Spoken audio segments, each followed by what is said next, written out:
Je n'entends pas d'objection. L'accord de Paris pour le climat est accepté.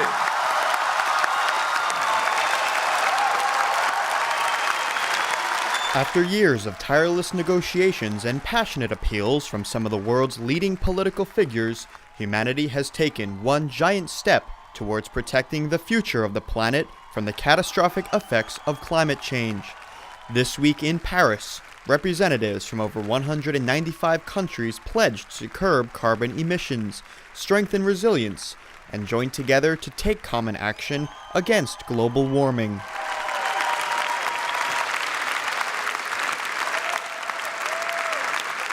The countries of the world have made a historic choice.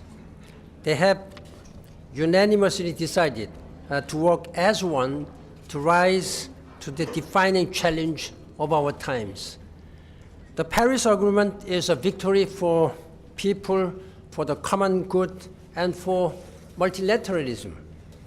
It is a health insurance policy for the planet.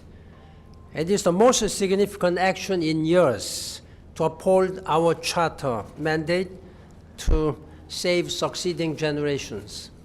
The hard-fought outcome from the COP21 conference creates the foundation for legally binding global action, after previous conferences failed to do so. Perhaps the most striking of all is the document's universality. Every country on the planet is expected to follow through on the promises to cut carbon emissions and protect the environment where possible, and to ultimately try and limit global temperatures to below 2 degrees Celsius. Le texte qui a été préparé et qui vous est soumis est à la fois ambitieux et réaliste. The text that has been prepared and that you have received is at the same time ambitious and realistic. It recognizes the responsibility, and not only that of the richer nations, and at the same time the differentiation. The agreement provides the most vulnerable and developing countries the means that it has been promised. It includes a review mechanism essential for the credibility of the agreement. This text will be, if you decide, the first universal agreement in the history of climate negotiations. Sera, si vous en décidez, le premier accord universel de l'histoire des négociations climatiques. Having been called some of the most difficult negotiations in living memory, the outcome is far from perfect.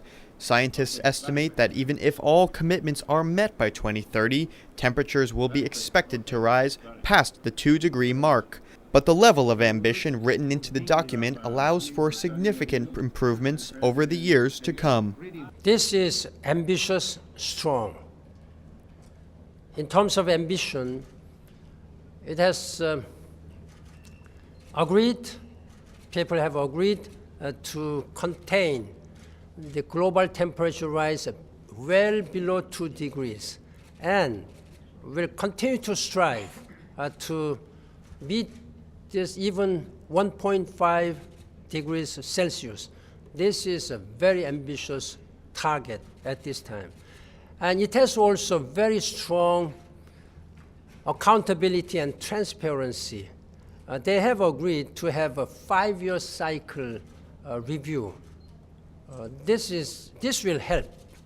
The parties to this convention and Paris Agreement will be monitored regularly. South-South News, New York.